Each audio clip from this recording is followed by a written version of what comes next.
Hi, this is Dina for Splitcoaststampers. In this tutorial, I'll show you how to make this pop-up card that opens out into a 4-panel booklet with a twist. I'm starting off with a card base that is 4 1/4 by 11 inches, and I'm going to score that at 5 1/2 inches. And that's going to give me a regular A2 card base with a top fold. I found it easiest to go ahead and decorate the front of the card at this time, so I have a panel prepared for that. You can decorate yours however you want. You can also line the inside of the card right now, and that's easier, but you'll end up covering up part of the paper with a pop-up mechanism later. So if you want to wait, I'll show you another way in a little bit. The next piece we're going to cut is for the pop-up mechanism, and that piece is 3 inches by 8 inches. You're going to score at the center on both sides, so at 4 inches on the long side, 1 1/2 on the short side. Next, you're going to mark at 2 1/2 inches from each corner at the top and the bottom of the piece. And to avoid math, I just flipped my piece to use the same 2 1/2 inch mark for the other end.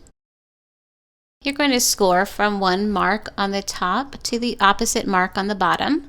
I used a Sharpie to color in one line on my score pal, so it's easier to line up marks like this, and that works really well. Score between the other two marks to create an X, and the center of that X should line up with the center of the piece where the other two score lines cross.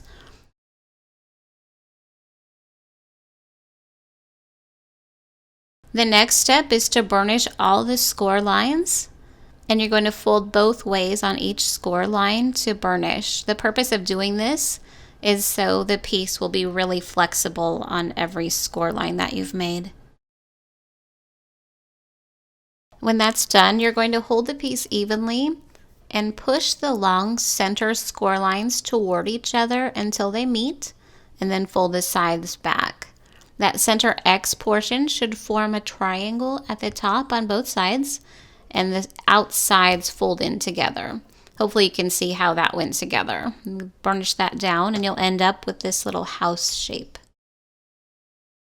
Pull out the card base, and you're going to mark this center point on the fold at 2 1/8 inches. And that pop-up mechanism is going to center with a point right at the pencil mark. So glue the bottom side just on the triangular portion first and put that into place. And then close the card to make sure that the point isn't interfering with the fold when it closes. When your adhesive is dry, you can add adhesive to the top triangle and close the card to adhere that into place. I'm using Tombow Mono Multi Glue. It's great for this type of project because it's strong and it gives you a little time to reposition before you commit, and it does dry pretty quickly too, and it holds so well without warping the cardstock.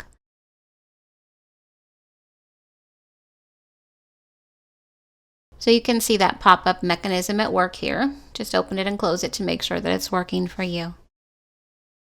To line the inside panels, you're going to cut 2 pieces of pattern paper to 4 inches by 5 1/4, and you're going to mark at 2 inches on the short side and 2 inches down on each side. I have a quilting mat on my desk that has a diagonal cutting guide, so I'm just using that here. But if you make the marks, you just cut from the side points up to the center point to shape panels that will fit inside your card and cover up part of that pop-up mechanism. Once you have both those pieces cut, you can adhere them to the inside of the card, and don't worry if it's perfect up at those fold lines, because that's going to be mostly covered up later. Just make sure that your edges are even on the outside. The next piece we're going to work with is 3 3/4 by 11 inches. If your cardstock has an obvious front and back side, start scoring on the back at 2 3/4 from each end, and then flip it to the front side and score at 5 1/2 inches. Fold the panel up into a W and burnish all the folds, and this will be like a little booklet, and this is the piece that will pop out when you open up the card. You can embellish each of those 4 panels.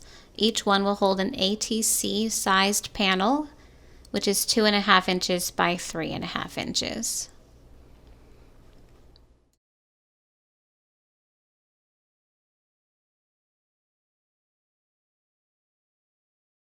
And again, that folds into a booklet with the center as a mountain fold.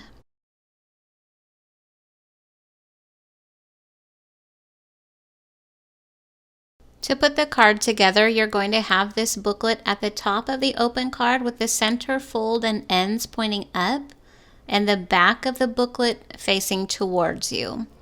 Open out the pop-up mechanism and you're going to put glue in a rectangle above the fold on the right side from the end to just about an inch in, just a small area. Get the booklet centered at the top and then close the card to apply the glue and stick the booklet to that arm of the pop-up. Press it down to get it stuck, and you may need to wait longer than this if you're using a different glue than I am. But here you can see how and where that arm stuck onto the back side of the booklet. You could also use double-sided tape for this part if you wanted to.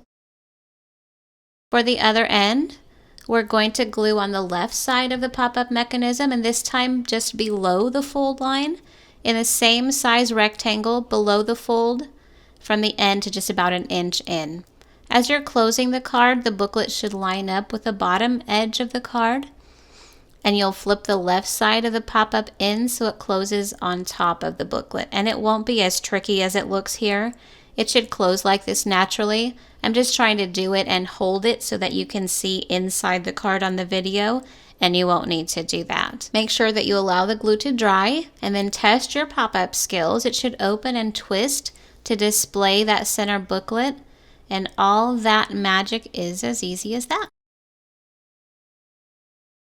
Here's the completed card. The stamps that I used are from a clear set from Impression Obsession.